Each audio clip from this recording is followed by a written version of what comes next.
Welcome back to Geopolitics and Empire. Remember to visit our sponsor this month. That would be Mikkel Thorup's expatmoney.com/geopolitics. Helps me out a lot. And if you go there, you get a free special report, 25 pages on basically a Plan B 101, getting residencies and extra citizenships. And in this day and age, you never know how that can help you out.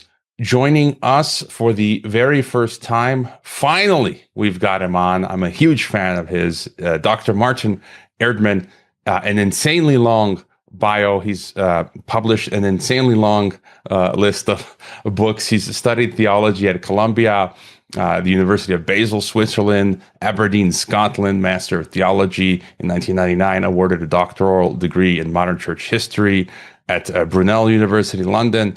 The Senate of the Károly Gáspár University in Hungary conferred on him a habilitation degree in systematic theology. In 2017, in 1996, he founded Online Communication Systems in Columbus, Ohio. For 4 years, he headed up the New Testament department over in Basel, Switzerland. In his position as senior scientist at the University Hospital in Basel, he was involved in researching the ethical implications of nanotechnology for 5 years. And from 2003 to 2010, he was assistant professor of biblical studies at Patrick Henry College in Virginia. And since 2003, he has directed the Verax Institute, Christian Apologetics, and you can find him over at the Musings of the Court Jester on Substack at Dr. Martin Erdmann. That's 2Ns.substack.com. All the links are in the description. And he's author of so many books. I've got some of them here in physical, others in digital. Finally, willkommen to Geopolitics and Empire, Dr. Erdmann. It's my pleasure. I really like to be on your show. Thanks. I share your stuff often. I can't say enough good things about your work. Anything to add about your background or current research focus, which it is pretty wide? Yeah, you basically covered it. Yes. All right. And I have to ask, I have a few questions before we get into the topics. Okay. For my view, you managed to output such a high quantity and quality of material in terms of books, publications. How do you do that? Well, it's really a question which I can easily answer. It's just my passion in life. So if you're passionate about something, you like to do it, you spend a lot of time doing it, and it's not a burden at all. So I do like to do research. I like to read books. And ultimately, I just write my own books. And I have been doing this for 35, 36 years on a daily basis, with some other responsibilities, of course, not always full-time. But in many years, I was able to do it full-time, just fill up my whole working day with what I just said, reading books and writing my own books. So that's how you do it. And yeah, I stay up very late. I don't need to go to work as such in the morning to another place. I can just get up whenever I want to and eat breakfast with my lovely wife, Joy. And then I go up to my office and start working. So that's just how I do it. And just one more question on that. Your research capacity, you've sent me mails. You find books. The sources that you find go back years, if not centuries, and you're able to find. And I think this is one of the most important things as well when it comes to writing and research is the research ability. Just any thought on that or tip, because I sometimes find that lacking in some of our peers, even in myself. But for me, you're someone to look up to when it comes to just the quantity and quality and being able to. I think you have to read a lot, don't you? Yes. To be able to output at a higher quality. Yes.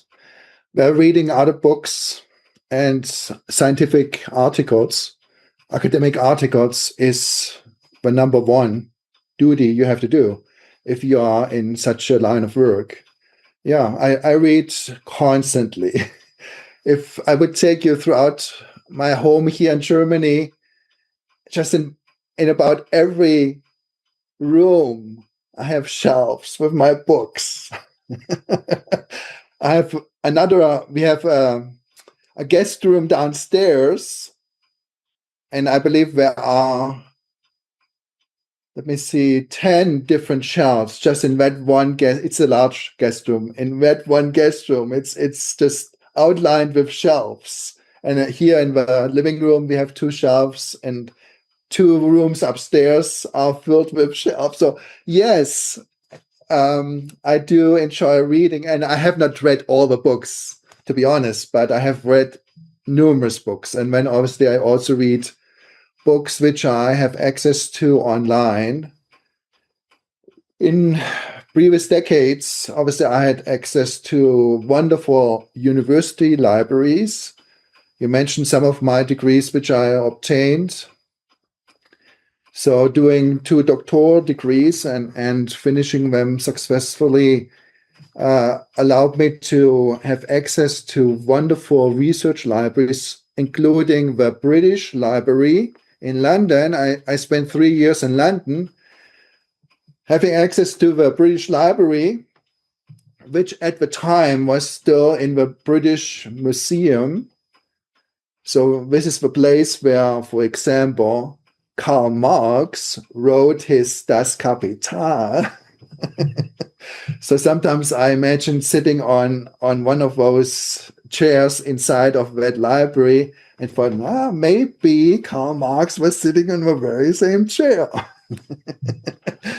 Not that I am a fan of Karl Marx, don't get me wrong, but it was just wonderful to be able to have a special pass to go into the museum in some more or less secret pathways and be allowed to go into that research facility. And at the time, you still had to order the books by means of a computer. You just have to type in the title of a computer and wait for half an hour or 1 hour. And then you had to pick up the physical book at the counter, which was in most cases stored at another warehouse somewhere in London. And they had to go to that warehouse, bring it back to the British Museum, put it on the counter, and then I could pick it up at the counter. And basically, I could get any book published in English. I just needed to know the title, type it into the computer, and in half an hour, an hour's time, I had it in my hands. So that was really special. And I did it for 3 years. And at other universities, University of Aberdeen in Scotland, I had, again, a wonderful research library at my disposal. And I just spent every day, I spent hours and hours and hours looking at the books, trying to find the books I like to read, and then just reading these books. It was just wonderful. I also Xeroxed 40 big binders of source documents, which were in the archives of the University Library in Aberdeen. I had to go down in the basement and get it was just amazing. I was able to have these source documents available to me, which you don't get if you are just a regular library user. But I could go down to the archives and get a hold of these source documents, and when I Xeroxed them, at the time, that was the only way how I could preserve it for my own use. And I filled 40 different large binders of these source documents. And then ultimately, years later, Joy and I moved to London for me to start my PhD work. And I could use these source documents Xeroxed in these binders. So that's basically how I did it at that time. Nowadays, obviously, we have the internet. And I live here basically in the middle of a forest. If we could go out, you'd see our house being surrounded by a forest. So we literally will live in the middle of a forest, and I can have access to just about every English book in the world by using the internet.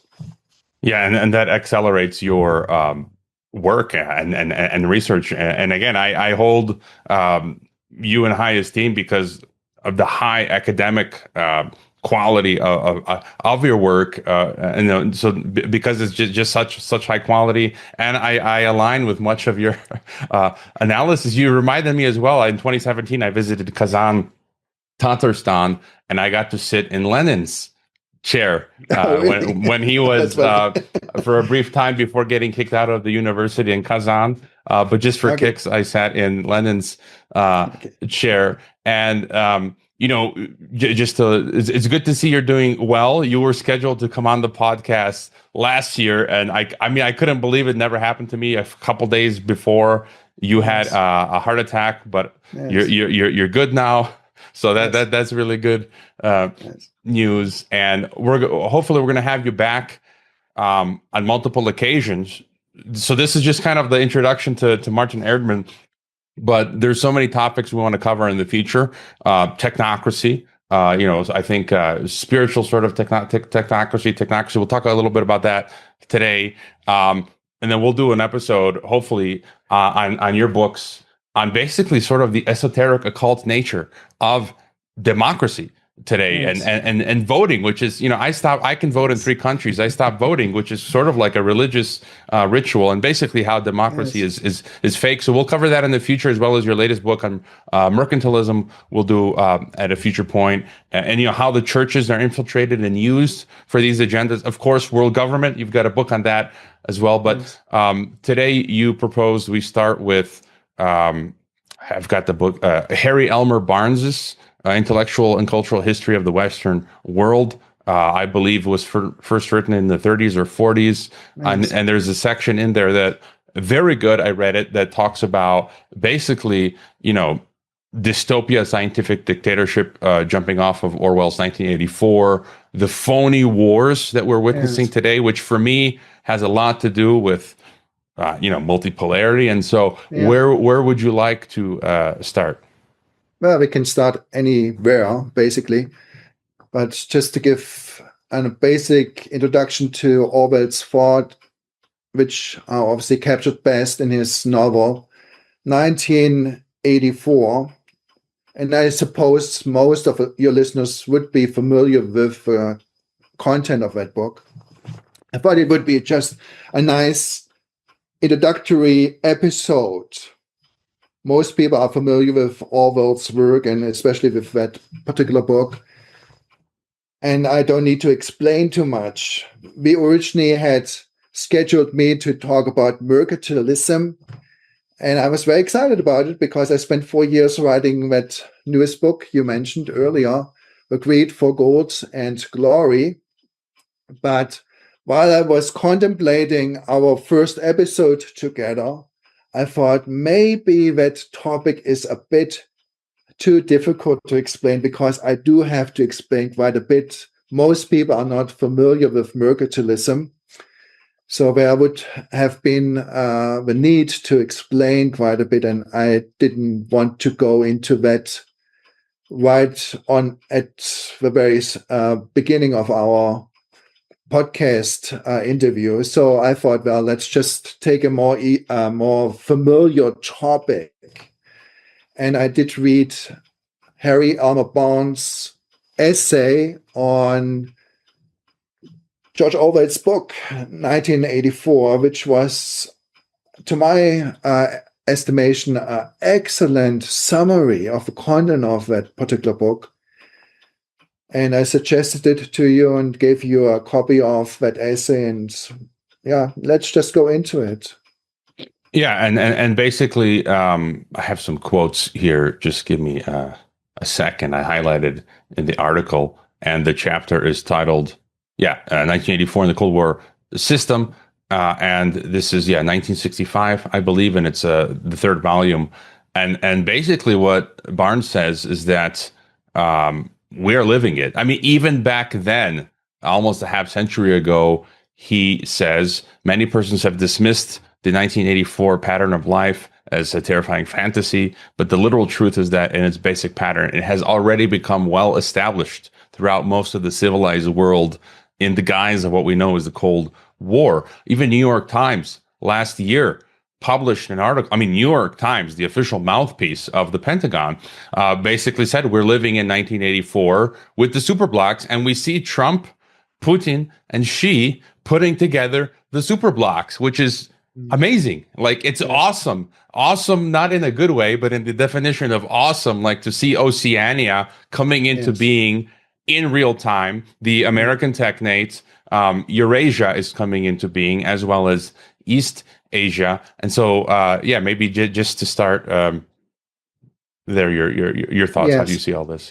Well, let me just give you a bit more background information at first about that particular essay, because I do believe it is important to take note of a particular time period.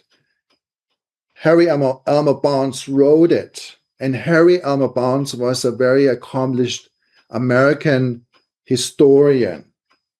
He was also the founder, initiator of what became known as the revisionist movement among historians, first American historians, but ultimately also included in that movement historians from Italy, Germany, France, England, and different other countries.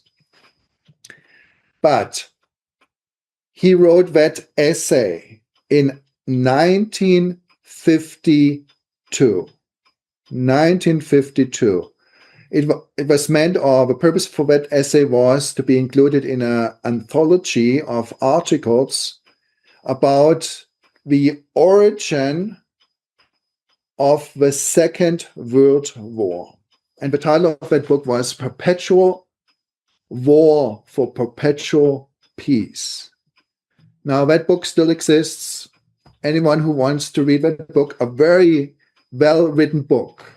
All the contributors were well-established American historians. That book can be easily obtained by just a quick Google search. Perpetual Peace, A Perpetual War for Perpetual Peace is the title. The editor was Harry Elmer Barnes.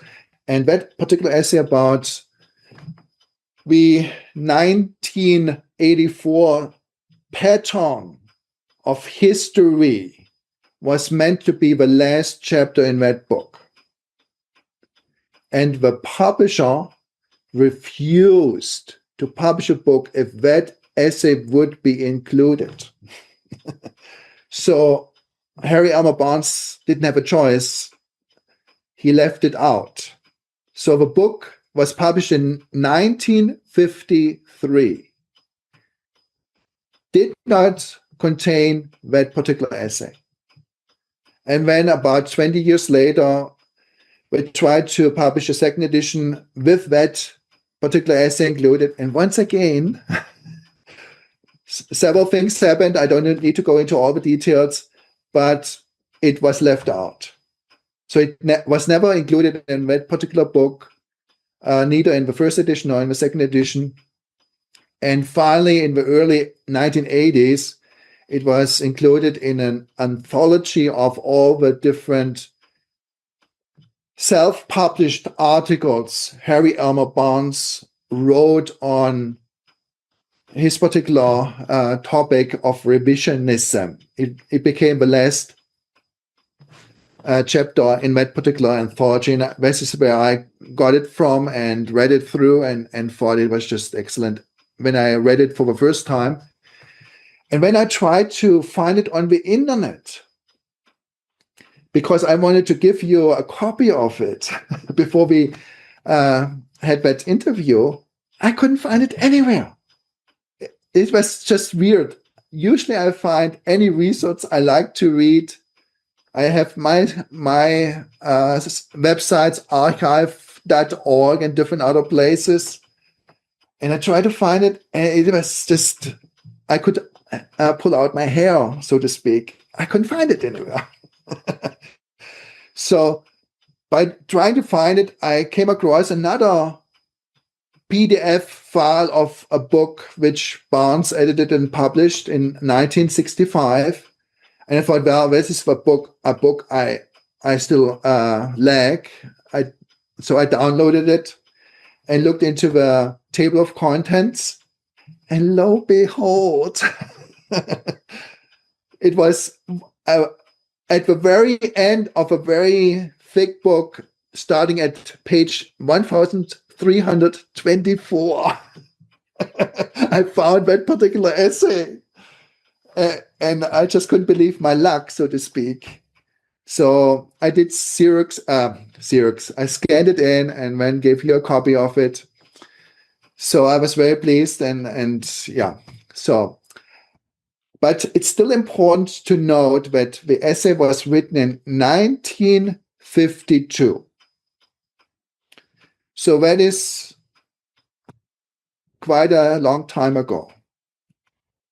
It's nearly 3/4 of a century since that particular essay was published.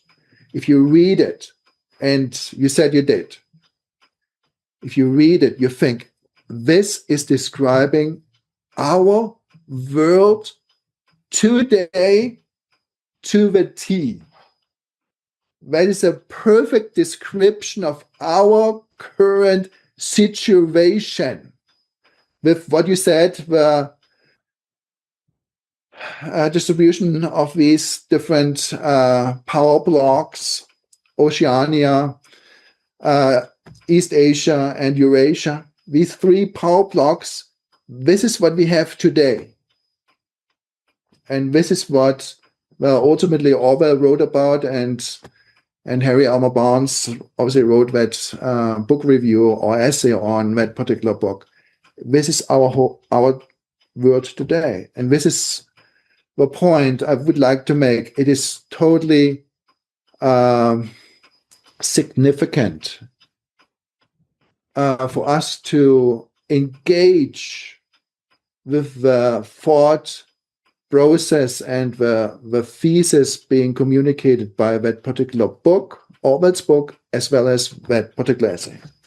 I find in many ways it is the key that unlocks much of what is going on. And it's a recurring theme in my podcasts. And it's one of the biggest questions we're trying to answer, which is, again, Yuri Roshka, the former Moldovan politician who I had on, with COVID, 1984, he argues that was the end of classical geopolitics. Yes. I'm not sure if Barnes mentioned that. I think at times maybe you have referred to that, where or if it's a book that I'm reading. No, I think in your mercantilism book, which I'm still reading, where back in those days, there was more this, nations versus nations. And now we've gotten to a point, I think it's because of technology, the centralization of finance and industry, right, on a global level, that we've gotten to a point where, we can look at this in biblical terms as well, where power has concentrated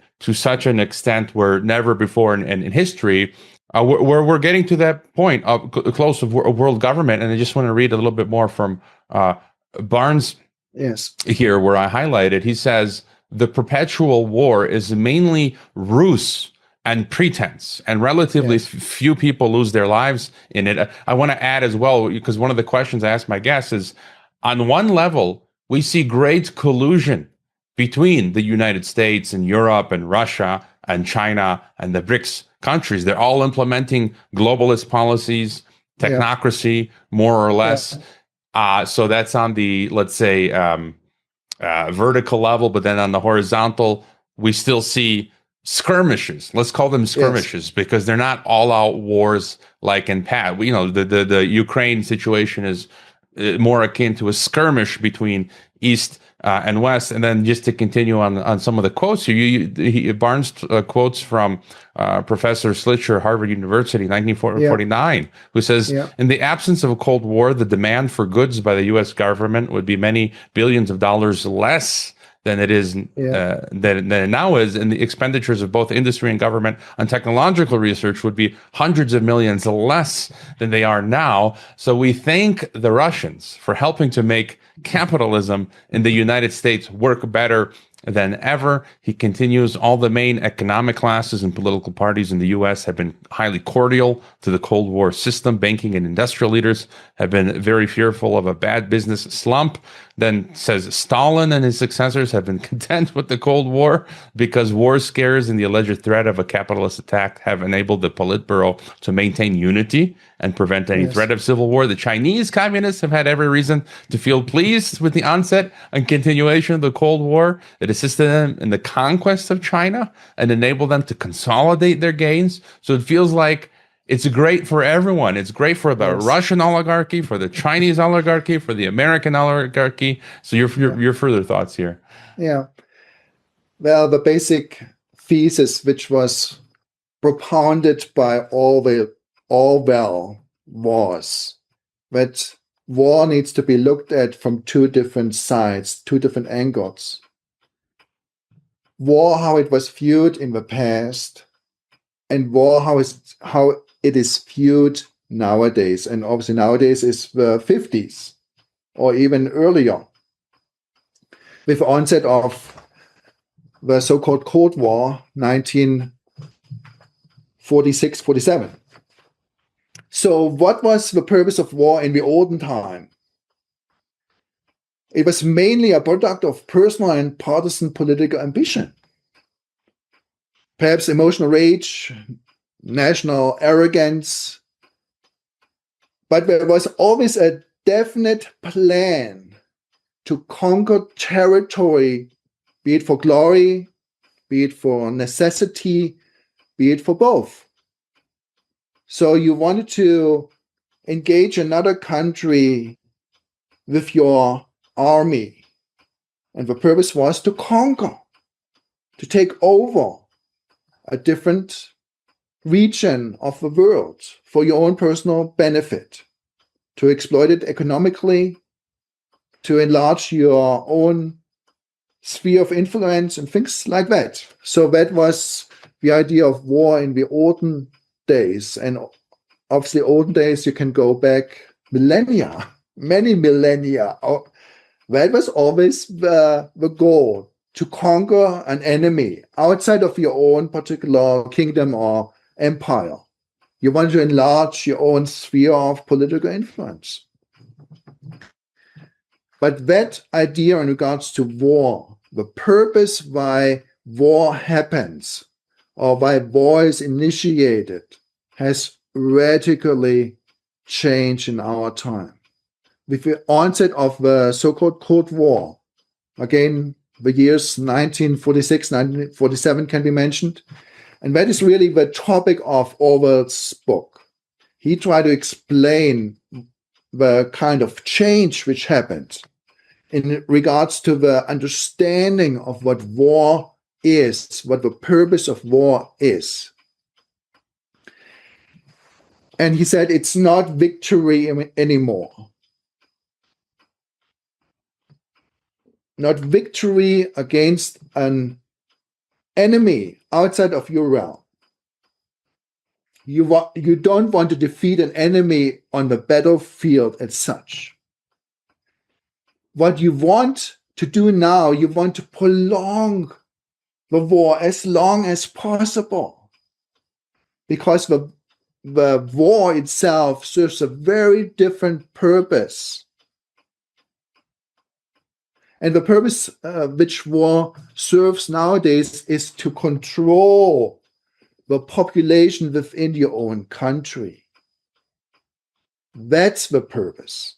Not to conquer an enemy outside of your own country. You use that war fighting against someone else outside of your country in order to put pressure on your own population, to keep your own population in order, under your dominion, under your power. So that's the basic premise you have to keep in mind. So what do you think, just to go further there, then, does that mean then, because then that implies, it's implicit, a collusion between East and West. And, you know, there's many books. Anthony Sutton, I'm reading Nicholas Hagar now. He's still alive, 86 years old, former British intelligence. In his books, he talks about how the Rockefellers and Rothschilds, the Western industry and corporates have a century ago penetrated Russian industry. Again, it's hard to confirm, but if I recall, he's talking about how Rockefeller, in part, financed some of Stalin's 5-year plans. That like Gazprom is there's a huge portion of ownership in Gazprom by Rockefellers or Rothschilds, I forget which, and Chinese industry as well. So, and then Russia continues to sell uranium to the United States. They continue to sell gas to Ukraine through Ukraine, while they say they face existential threat from the West. But like, none of that makes sense. How do you sort of square this circle, and what levels of collusion there are? Many of the leaders of the East were young global leaders of the World Economic Forum. I just learned recently, thanks to Patrick Wood, that we had the U.S.-China meet, Xi Jinping, Trump, and Trump brought all of the real leaders, right? The big tech oligarchs, BlackRock, Blackstone, Musk, and I think it's Tsinghua University with the MIT of China. On their board of advisors are Elon Musk and Blackstone and BlackRock. So there's this collusion here. A lot of the conflict isn't real. What's your interpretation, understanding of all of this? That's correct. And that is also the understanding you need to have in order to understand the war in the Ukraine. I mean, it's going on for 4 years now, more than 4 years. And the war could have been ended within a week's or several weeks' time. The Russian army basically stood in front of the gates, so to speak, not quite, but in front of the gates of Kiev, and could have just conquered it within a week's or several weeks' time. And they didn't do it. It's still going on. After 4 years, no decisive battle has been won.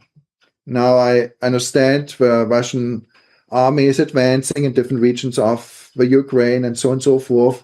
We don't need to go into the detail. The point is, why did it last for 4 years and is still ongoing while it could have been cut short with a decisive victory? Because victory is not the objective. This is why. And this is why we can call that a special military operation, as it's called, a phony war. It's not even called a war. So they shy away from it, from terming it, labeling it as a war, because it is not. It has a very, very different purpose. And all that explains the purpose very well. It's not gaining victory over your enemy. Now, what could it be? Well, we say phony war. Does that mean no one dies? No, lots of people die. Hundreds of thousands of soldiers and civilians die and have died over these 4 years. And obviously that's not the only war which is going on. So that's not what we mean by phony. By phony, we mean the reason given for waging that war is false. There's a different reason behind everything, which is not being broadcasted to the general public, not even to your own population in Russia, or the Ukrainians are the same. They don't tell their population why they are in that war. And why does NATO support it? Well, you have to look somewhere else to find the real reason. And Barnes in that article summarized it very well. He said war is a basic instrument of domestic political strategy. Now, did you hear that term mentioned domestic, within your own borders, domestic, not foreign, domestic political strategy, in order to consolidate the power of a class or party in office. That's the reason. To extend and to retain tenure of office, to maintain prosperity and full employment, and to avert depressions. The real enemy is not nations or forces outside the borders, but parties and classes within the country that are antagonistic to the party and class which holds power. That's the reason. And if you look at that special military operation from that angle, just about everything makes sense all of a sudden. Before you thought about that from that perspective, you could scratch your head trying to figure out what is going on. The moment you know that there is a different reason behind it, just about everything makes sense. And this is why it's being extended even further. Perhaps there will be a fifth year. I don't know. Perhaps a sixth year. And if not a fifth and sixth year, well, we will have probably a different war being started or already in process or being thought about and planned about. It needs to be a perpetual war, as that book title stated it, Perpetual War for Perpetual Peace. So the objective is to have a low-level war going on at all times in order to accomplish certain domestic policies you have in mind. Can I get you perhaps to speculate on some of the real reasons, the domestic policies? So that would be domestic policies for US, for EU, right? We'll include Ukraine in the EU, for Russia. Some of my speculations include, let's put the EU in one camp. They want to birth the EU army. They are constantly talking about, so this Ukraine war pretext, just like World War II was pretext for the creation of the European Union, baked into the entire foundational philosophy of the EU is full United States of Europe, supranational federation, which includes political consolidation, which includes the EU army, which they don't yet have. And they're constantly talking about it. So I think one of the real reasons is an EU army, Skynet, to use a term from Terminator, using this, as you say, low-level war to develop the technologies for Skynet, drones, autonomous swarm war, all that stuff. And then we see the EU bringing back conscription, as you said, generating jobs through the defense spending, right? Making the elite rich and eradicating civil liberties, because Germans, right, in Germany, young German men can't leave without permission. Germany now, Croatia brought back conscription, and then I would reckon it's similar for Russia. So Russia gets to generate, have all this spending. One interesting point that I read, my past podcast guest mentioned that Russian men who sign up get 80,000, the equivalent of 80,000 US dollars, which immediately changes you from low social class Russian to middle class Russian.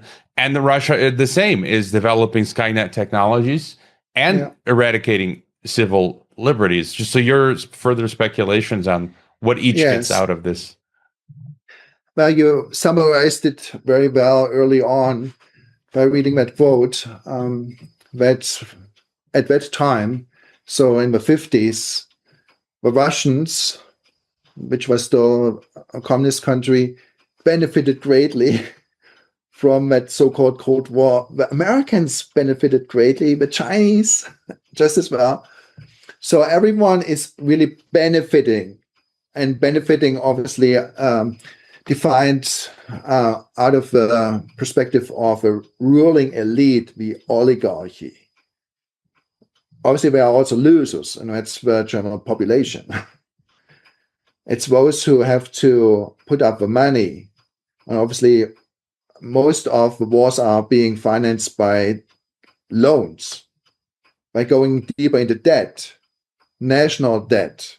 And that is one benefit which is being sought by, obviously, the banks. They want the nations to go into larger debt because that's their business. They sell loans, and they want to sell a lot of loans.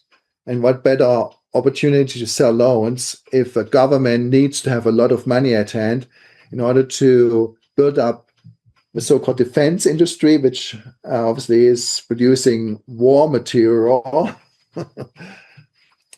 and different other, obviously, expenses, armies, and so on and so forth. So once again, the reason for these so-called phony wars, which are very dangerous for those who are on the front line. The phony wars are waged to accomplish different reasons. And let me point out one of the main reasons. It's the propaganda campaign of fear. You need fear. You need to introduce fear in your own population to be able to control it as best as possible. You need to engage in that propaganda campaign of fear at all times. And have we not lived through this in a different context just a few years ago, where all the mass media was blasting a message of fear at all hours of the day? Now, they couldn't sustain that over more years than they did. They had to shift to a different scenario, a different narrative, in order to, again, introduce your own population with that idea of we are in jeopardy. We need protection. We need more war material. We need to have more guns, more drones, and more ballistic missiles in order to protect ourselves. And yes, I fully agree with your thesis that obviously that particular war going on in Ukraine is also meant as an excuse or pretext to build up a European army. I'm fully on board with that thesis. And we see it played out basically every day here in Germany, where I see posters put up to induce the young people to join the army. I've never seen that before in Germany, that the government puts up posters to recruit soldiers. Never seen it before. It's being done at all different places here locally as well as across the country. They want a European army. That's one objective. Not the only one, but one main objective. To ask further, because I believe you're expert on this as well, the financial system. So what Barnes wrote about, but where we are today, the 30, 40 trillion, whatever U.S. debt, the EU governments as well. Russia seems to be in a less worse situation than the West. But are we on the precipice of a financial collapse? Yes. Have we been for the past 3/4 of a century? Is that also part of the reason where if they don't keep these phony wars going, it's like the game of musical chairs. So if the music of phony perpetual wars stops, does the financial system collapse then? Yes. That's my understanding of the situation. So it's to forestall any economic depression. It is an economic, social, and political reason behind these wars. And it's not necessarily a military objective. Now, there is obviously some military operation going on, but the main objective is social, economic, and political. And yes, in regards to the economic sphere, it's to forestall a threatened depression, economic depression. It's also to prevent social discontent.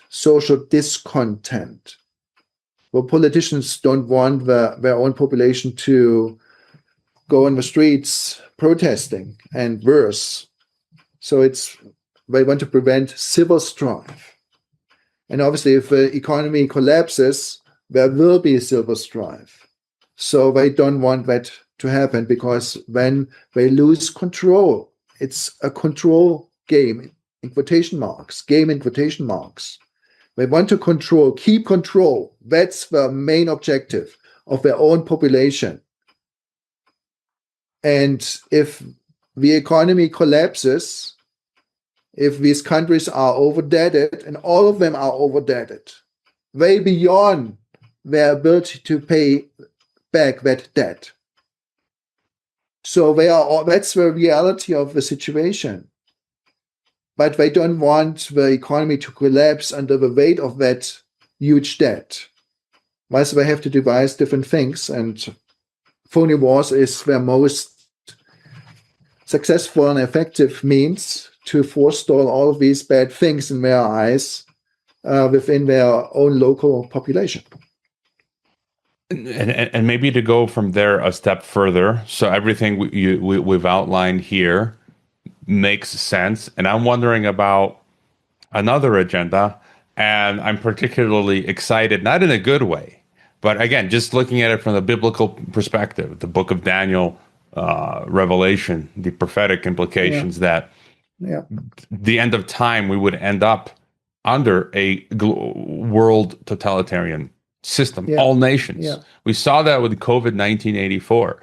For the very, I interviewed the renowned Swiss investor Mark Faber. I need to get him back on. But he mentioned it from a secular historical perspective. What we saw in 2020 has never before been seen in the history of mankind, where literally the entire planet, because we never had before then empires that can dominate every inch of soil and sea. And we saw that in 2020. So world government, I feel like, okay, we get that, everything you've said until now, but I kind of feel like also part of the agenda here with these Orwellian perpetual wars is further consolidation and transition to a world government. It's just unclear. I feel like we are in the eye of the storm, the fog of war, the gray zone, whatever one calls it. And it's still unclear to me, and I think most, how we get from here to the, because we know one day we're going to end up for a brief moment in time in a world state. What are your thoughts on how these wars will be used to push us towards world? Well, the regional unions are one, right? So these wars now are being used to form the American Technate, the European Union, and the Eurasian Union. I've argued that I think Ukraine, it's possible Ukraine will go eventually to Russia to form the basis for Eurasian Union, because Putin is merging Belarus and Russia. Just as we speak, Putin is in my former home of Kazakhstan, meeting with the former honorary dean of my alma mater, Geneva School of Diplomacy, Tokayev, who's now president of Kazakhstan. And they are expressly talking about integrating Kazakhstan and Russia into a Eurasian Union. And Glaziev, Sergei Glaziev, has talked of Ukraine being part of that Eurasian Union. So I guess I'm answering part of my question, where this is being used to consolidate the regions, which are the foundational building blocks for the World Federation. What are your thoughts? Yes. Well, again, I second your thought, your description you just presented. It's during history, you have to have a framework. And obviously the biblical framework is the best framework you can have. Now, I will not go into all the details. I wrote quite a bit about it, so it's a complex topic, so I will not go into the details, but you have to have a framework. This means you have to know the purpose of history. Why does why do things happen the way they do? Because God is behind world history. In theological terms, it's called the eternal decree, meaning God's purpose, God's will in regards to world history, how world history transpires. So it's God behind everything. So it's also very important for me writing history books that I'm also an accomplished theologian. As a matter of fact, I spent more years at the different universities I studied at studying theology than I did history. And I do have a doctoral degree in systematic theology, which is extremely helpful to me when I write my history books, because I know the end point of world history, because God clearly tells it to us in his word. You mentioned the book of Daniel. It's an excellent book to go to. Chapter 2, chapter 4, chapter 6, and different other chapters tell us specifically how world history will end. And the end point is when Jesus Christ will come back as a conqueror, not as a little baby, as a conqueror, as the judge of mankind, but also to set up his own kingdom. And I do believe in a literal millennium, meaning a 1,000-year reign of Christ here on earth, that will be his kingdom.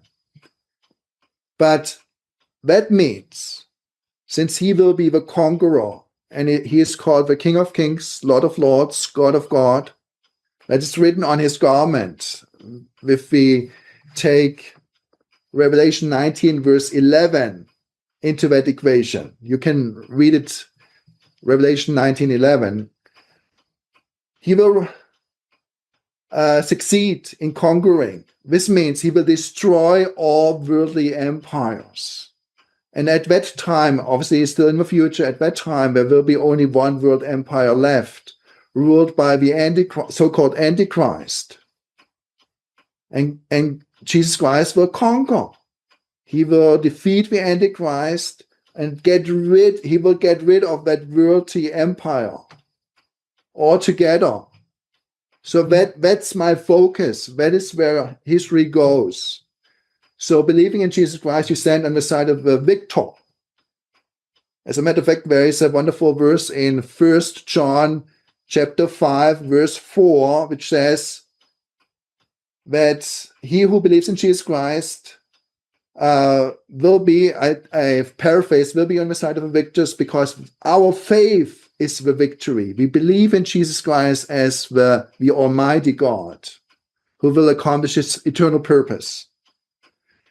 And thus I do know that ultimately God will win. So this gives me confidence to face every single day, because our current situation is pretty grim, pretty dire. Could be totally depressive, but I'm still smiling because I know how it ends. God told it to me in his book, the Bible. He told it to me how everything will end. He will triumph. So knowing how it will end helps me to understand the streams of history, even current events, to be placed into that broader biblical framework. And yes, I believe, since again God told me in his word, the Bible, that everything will end up in one world empire ruled by the Antichrist. I know that unification effort of these different regional power blocks will ultimately end in their unification They will unite. They will not be separate. They will not fight each other forever and ever. They will unite to form one large world government. So the topic of world federation is a very, very important topic to consider. And I wrote a whole book about it called World Federation. And yes, that is what is going to happen. These power blocks will unite. Now, it may not happen tomorrow. Not today, not tomorrow, not in 2 days, not in 2 weeks, 2 years. It may not happen in 10 years, but it will happen. And you also see already certain steps in that direction. Perhaps not clear steps, but still certain steps which go in that direction where all these power blocks will ultimately unite. So that was a fantastic view. I know you gave an interview to Unbecoming Substack, which is great. I was also interviewed by them a few years back, and you talked a little bit about this. And you mentioned God's purpose. I'll also add in Satan's purpose or agenda, which is very under God's purposes, but yes. The biblical framing. Sometimes I get pooed for being too biblical or Christian on my podcast. I don't care. I'm unabashed about it. But my pushback is, how have people of our persuasion been so pretty good at being able to forecast events using our biblical framework? Because I often say, just as you said, we are simply reverse engineering. Yes. We know the end point. So all we're doing is, if that end point is true, if our belief is true, it's like, if we have a hypothesis and it's being proven correct, then it's correct. If it's wrong, then we're going to be wrong. But we're tracking pretty darn accurately the trajectory. So there's that. I do want to just going further on this aspect of integration. We've had recently, these proposals, Trump's Board of Peace, which I view is fully globalist. It's like a new proposal of world government. You've got Xi Jinping's Global Governance Initiative. And then there's the BRICS multipolar world. I want to get your thoughts on that. For me, they are all continuations of the world government agenda. I wrote an article a few months back that I don't often have time to write. It was really like one of my first articles, but I was surprised it's been shared a lot. Even David Icke, the theosophist, the anti-Christian theosophist, he shared it recently. Really? On his Twitter. And I just wanted to just share my screen here for a second to toot my own horn. Someone who I hold in high esteem, Ruben Luengas. He's a veteran Mexican journalist. He's got a big channel. It's now 250,000. I've been a guest on his program in Spanish because I speak Spanish. I opened the feed yesterday, Facebook, his live. Literally, it was so synchronistic. What's the word? I just opened his live feed, and it was towards the end. And here he is.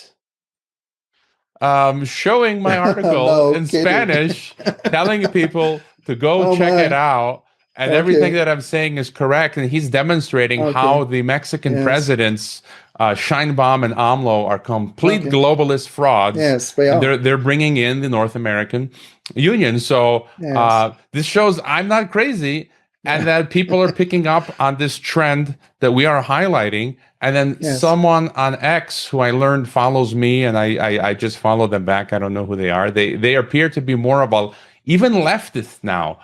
And they wrote a piece saying a note on multipolarity, the cage and the empire's condition. And it overlaps with my view. They're saying at the heart of it is a question I think we all need to sit with. Is multipolarity the death rattle of the empire, or just the grim new homeostasis. If the structural cage remains intact, we may not be witnessing the end of imperial violence, but merely its transition into a chronic, endlessly managed condition, which is exactly what we have been talking about, Orwellian perpetual war.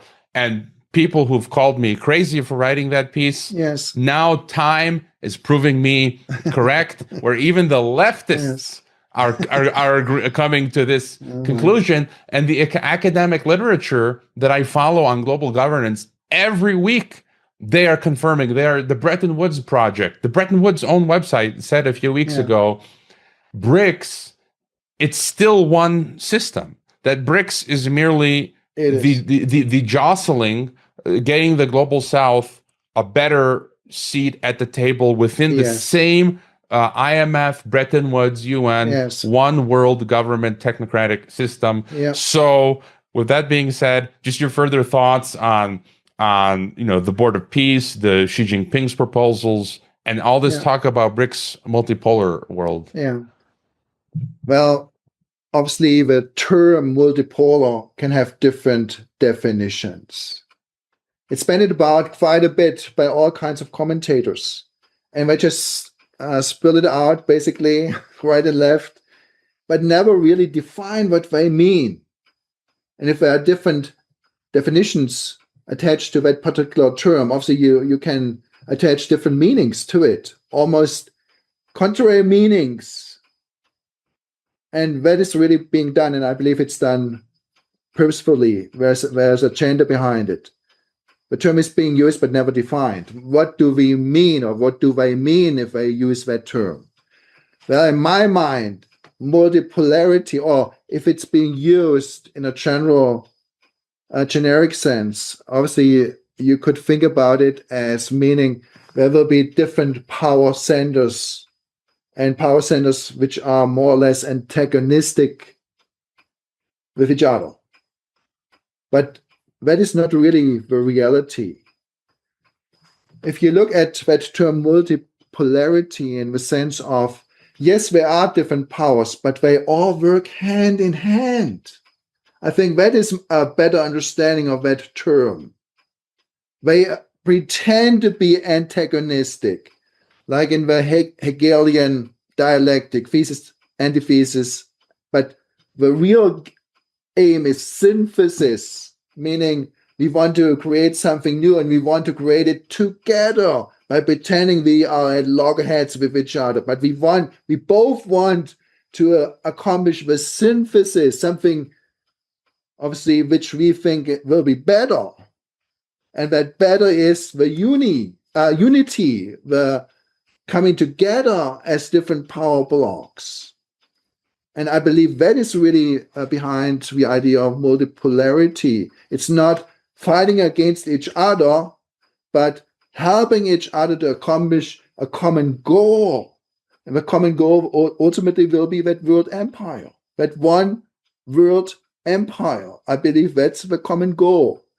So you have to look at how was BRICS initiated? Who stood behind BRICS?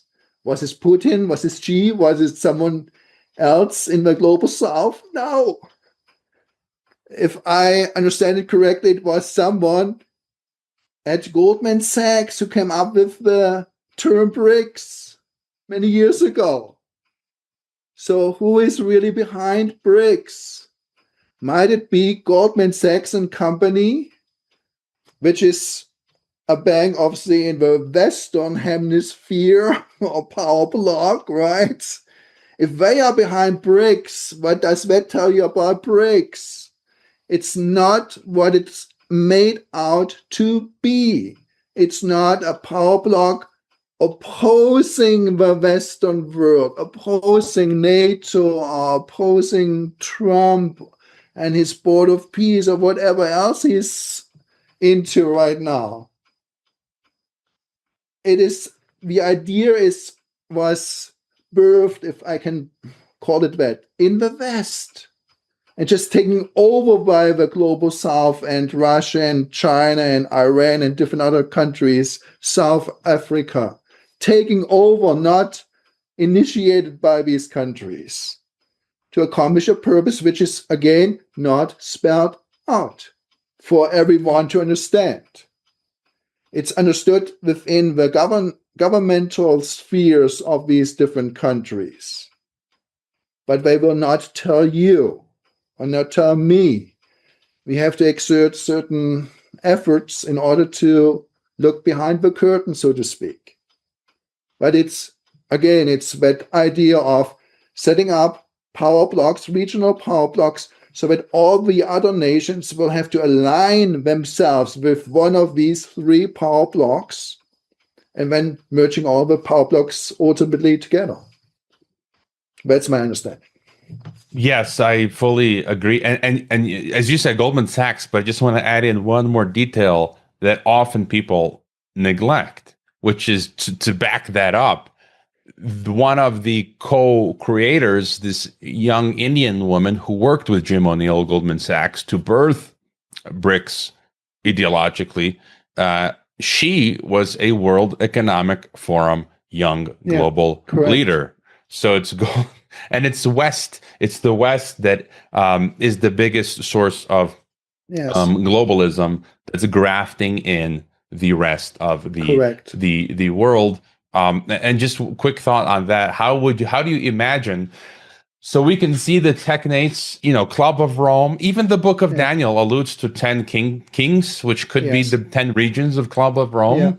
So North American Union, in my article, I used all primary source material. Bukele, El Salvador, has called for a Central American Union modeled on the EU, North American Union modeled on the EU, said AMLO. Rafael Correa in South America, Ecuador, said we want a EU model South America. African Union exists. I believe what's happening in the Middle East is about creating an EU-style Middle Eastern Union, which the Foreign Affairs actually published an article about that in 2014. And then, so I guess my question is then, we see the technates now coming to their end. So once you have a North American Union, Central American, Middle Eastern, then do you feel at some moment they will just simply connect to the United Nations and Bretton Woods system, and maybe BRICS will, the SCO BRICS will be like the extension of Bretton Woods in the Eastern world for the financial aspects. So if we just use the logical extrapolation and the Bible as our reverse engineering, do you just feel like the regions come into being and then they just connect? Yes, correct. Well, it was done already before in the Cold War. The argument which was put out by the Ford Foundation and by its director at the time, Rowan Gaither, he said, well, we put our donations and our funds into certain projects which ultimately will help to merge the United States with Soviet Russia at the time. That's our goal, merging the two superpowers. And obviously at the time, you only had these two superpowers. China was not yet in the picture. But the purpose was to merge them. But why do we have these two superpowers? He gave the explanation to that question as well. He said, in order to force all the other countries, the smaller countries, to make a decision to join up with either one of these superpowers. We want them to join up. And the moment we succeed in that, we will merge the two superpowers. And that was the purpose for the original Cold War. So it didn't work out that way ultimately. So they had to come up with Cold War 201 or 200. I think it's 201 or 202. 2.0. 2.0, no.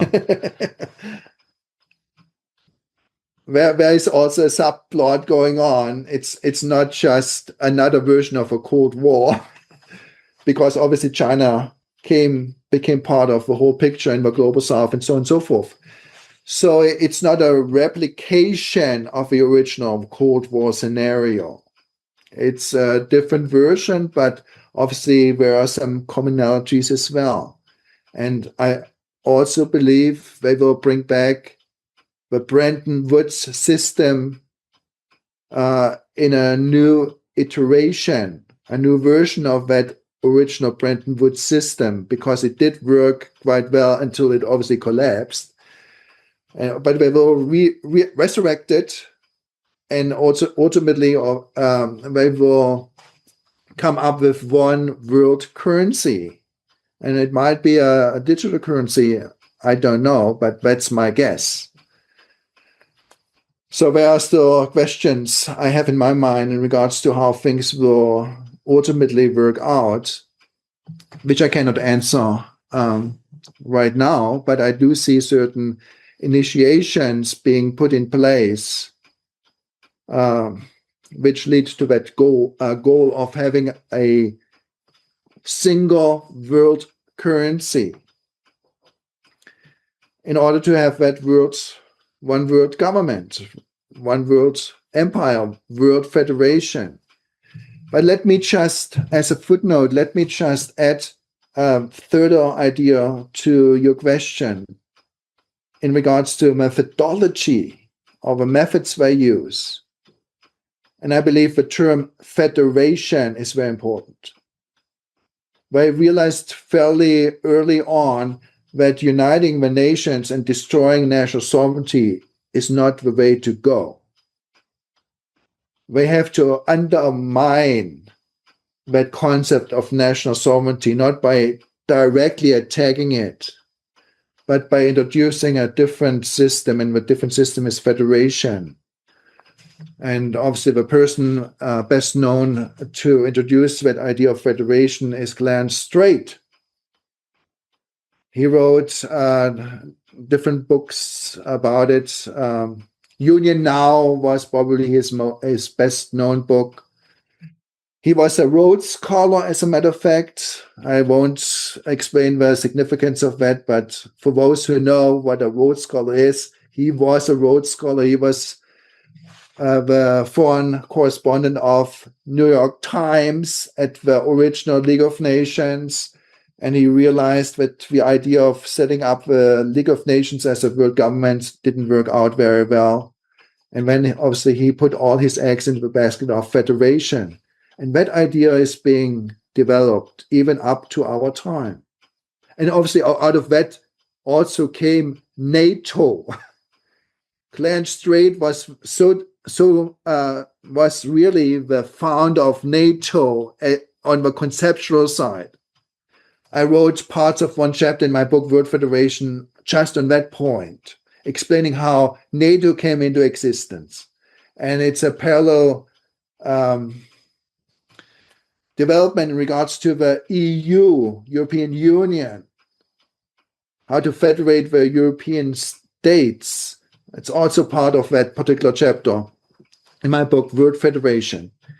So you might be interested to know that there is an organization in existence today called the Strait Council. So taking the last name of Clarence Strait into its title, the Strait Council. You can Google it. They have a website. Just real quick on that point. Okay. I've been talking a lot. So it's funny because in my article that I wrote, I think it was in March, I talked about Strait Council, and I highlight his importance still in light of everything that's going on, because he talks about the Atlantic Union as the genesis for world union and integrating Europe and North America. And I mentioned an article from Politico 2 months ago, really? French minister, where there's a French minister calling for Canada to join the EU. And I'm like, correct. That's Clarence Strait, Atlantic Union. Council. Yeah. And I follow the Strait Council. And I actually got a comment on Twitter a few months back from, I think she's the director of the Strait Council. She commented on one of my Twitter posts. I think her name is Tisana.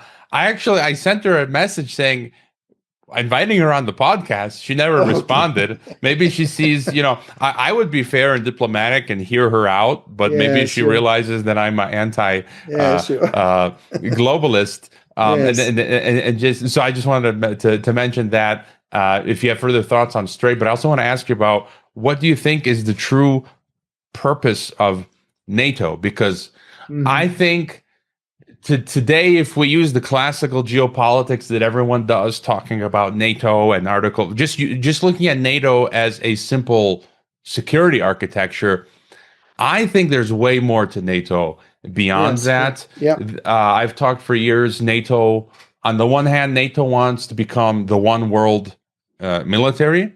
You've had them talking about, there have been papers talking about Mexico joining NATO, South American countries joining NATO. We now have Colombia and Argentina as NATO partners.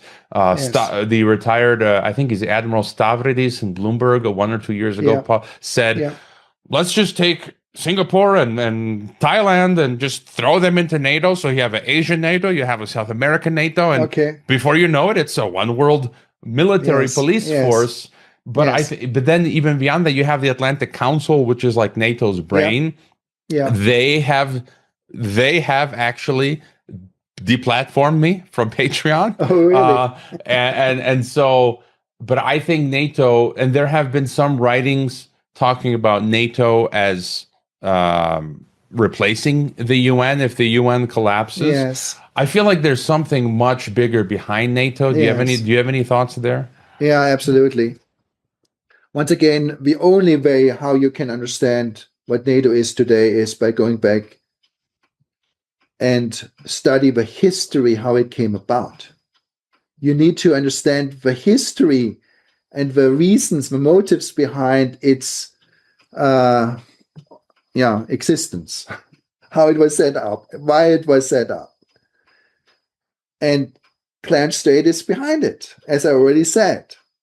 He is the conceptualizer. He came up with the ideas, and the ideas were then put into place by President Harry Truman. But he just put together what Clarence Strait came up with, and obviously Clarence Strait isn't the only one. John Foster Dulles and other people, even on the British side, Philip Kerr, Lord Lothian, and Lionel Curtis, and quite a number of other individuals contributed their own ideas and developed the idea of a regional federation, and that was the idea behind the founding of NATO. It was not a defense pact to defend the European countries from that evil Russian empire. That was just the excuse, the pretext again. Again, the motive was very different. It was the unification of or federation of the Western states, Canada included, United States, European nations included. You just made it click for me. I never thought about it because you had the European Union project, which goes back even to the early 1900s. But now when you think of it, North Atlantic Treaty Organization, as you said, it's not explicitly from its beginning military. It basically, and I didn't know that Strait was involved with NATO. So again, Atlantic Union, North Atlantic. So it's about creating basically an EU-like merging North America. And so that's like what the purpose of NATO is effectively. That's correct. That's what it is. Now, this might be a funny footnote for you to take note of, but when I published my book, World Federation, it got into the hands of Tirza Stella. Tirzana Stella. Yeah, she's the one that commented on my ex. Yeah. Correct, the very same person. She got a hold of my book, World Federation, and she got in contact with me and said, I offer you a wonderful career opportunity in the Strait Council. You explained our ideas, what we want to accomplish so well in that particular book, World Federation, that she offered me a job in the Straight Council. She said, I'm the perfect candidate to promote the idea of World Federation based on the book I wrote about it. And obviously, parts of the book was explaining the ideas of Clarence Strait.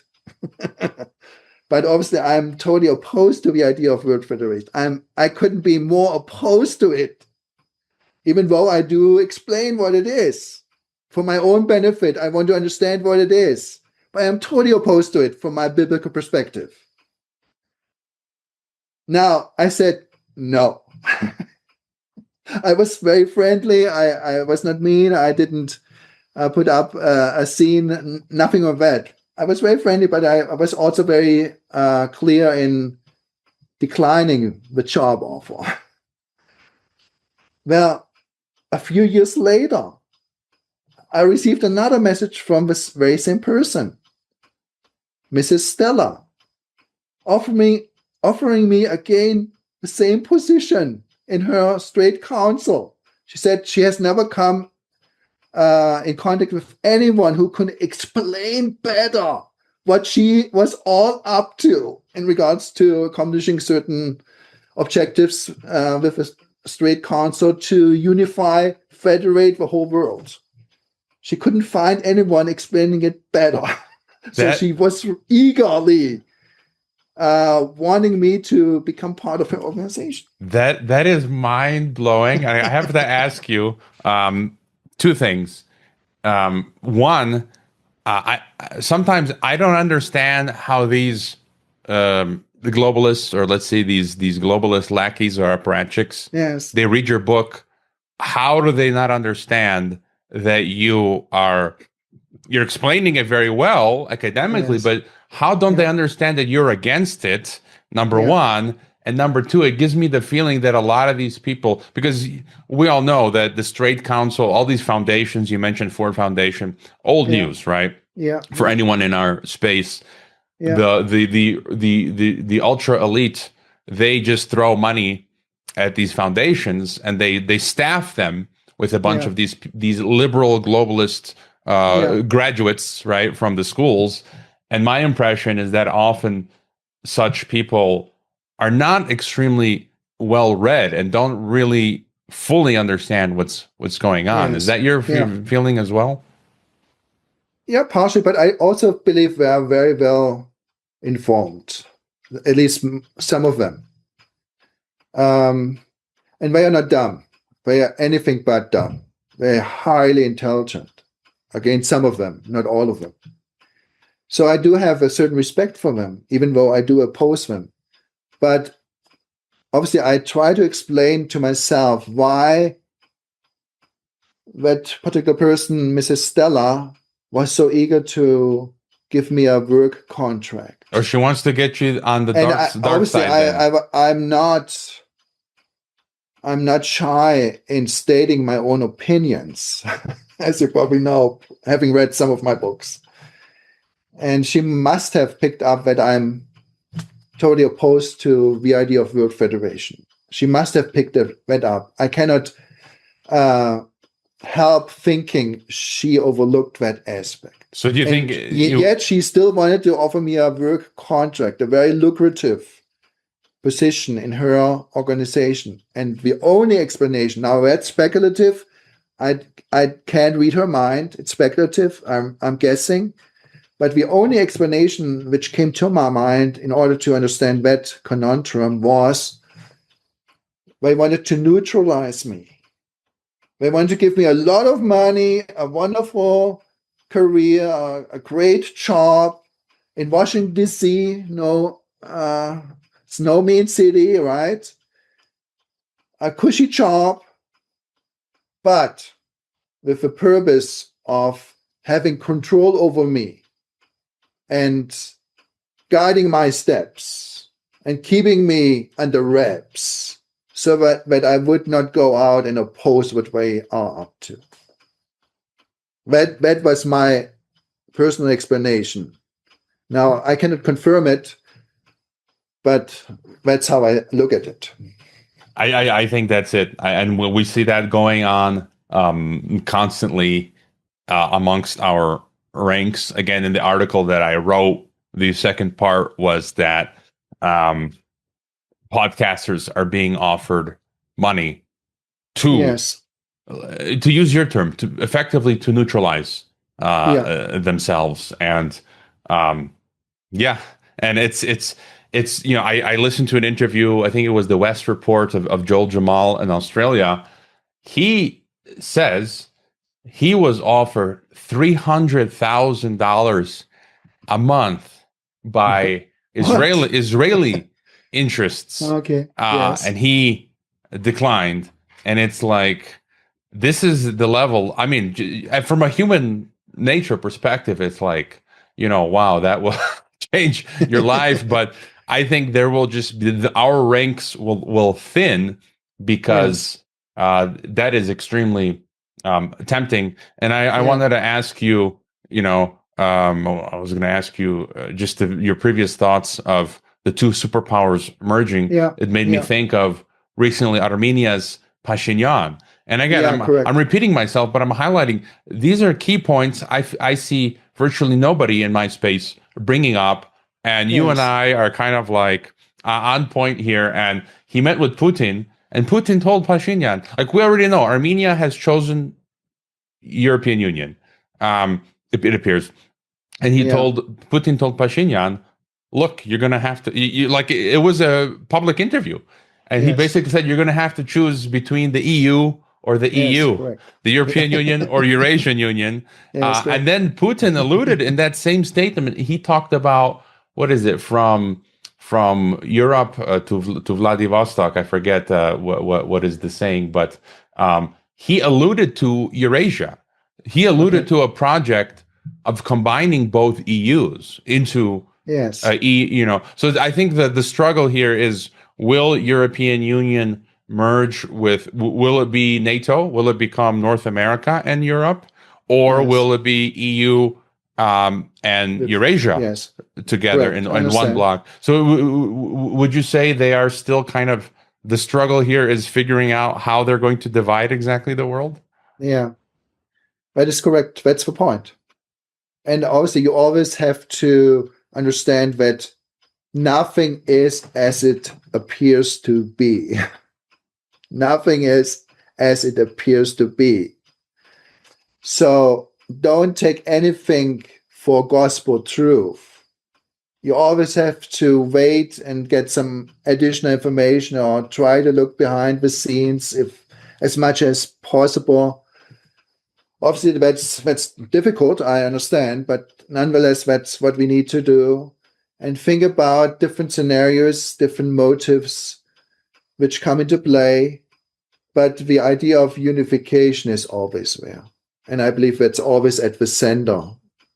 It's the pivotal idea. Unification in whatever formation it will happen, that will be seen in the future. But they will try to unify in some way or fashion. And obviously, it's also a power struggle. We also have to keep that in mind. It's not always a straightforward scenario. I submit to you. No, I want to dominate you. I think that's at the forehead of most of these world leaders. So they want to have the best benefits for themselves, while they are also accommodating all the others. And Trump wants to rule the roost, and Putin wants to rule the roost, and so on and so forth. She wants to do the same. Merz, I believe, he's on his way out. But that's a different story. And I hope he will be on his way out in some ways. But I call him BlackRock Merz. Well, he is. Obviously, he is. Yeah. And to your earlier point about the one world currency, again, Financial Times a week or two ago, they keep bringing up Keynes' Bancor and the IMF SDRs as probably after the dollar, what comes next. And does this mean, again, the fear propaganda that you've talked about, World War III, World War III, World War III. It seems in the scenario you've painted less likely that we will see a third world war on the one hand. On the other, Satan and his minions are they're psychopathic enough to launch a major conflict and depopulate the planet. But right now, it seems less likely. Why would they go there if they can just use, as you said, a low threshold perpetual war? What do you think of a third world war? Do you think it's going to happen or less likely? Well, if you think it as another version of the Cold War, and this is part of my motivation to look more deeply into the first version of the Cold War. I do a lot of reading currently in regards to the history of how the first Cold War came about and how it developed and ultimately how it came to an end. I believe the idea of a Cold War is better than calling it World War III. Now, I believe there will be localized wars as we see currently happening. But it will not, if you think of World War III in terms of every country in the world will be involved, or nearly every country, in a war situation, no. They will keep the war scenario to a bare minimum, enough to accomplish their goals. So there will be some hot wars, but localized wars going on as we see currently. But they will reintroduce the concepts of the original Cold War, but in an updated version. And the fear factor is very predominant. They want to have the world population in constant fear of nuclear war, of the war expanding to just about every region in the world. They want you to think that this is going to happen. But I doubt it. I do believe there will be real wars, but localized. And they may stop and another war, localized war, will start in a different area of the world. That may happen. But they will use that to bring back another Cold War scenario, which they will then use as the basis of unification. I think that's how it's going to play out. One of my last questions is on what does this portend for us, individual average citizens? If we started with 1984, we were looking at the power structures, but what about the people? Maybe at a future point, we'll look at your book on technocracy, but this dystopia, this scientific dictatorship, this technocracy, this algocracy ruled by AI algorithm. How do you envision then? Because now, they're bringing in all of the digital ID, digital currencies, total controls, people being debanked. Now, someone recently in Germany was not allowed to leave. He had a plane ticket to go to Portugal to some migration conference, and the German government didn't let him leave Germany.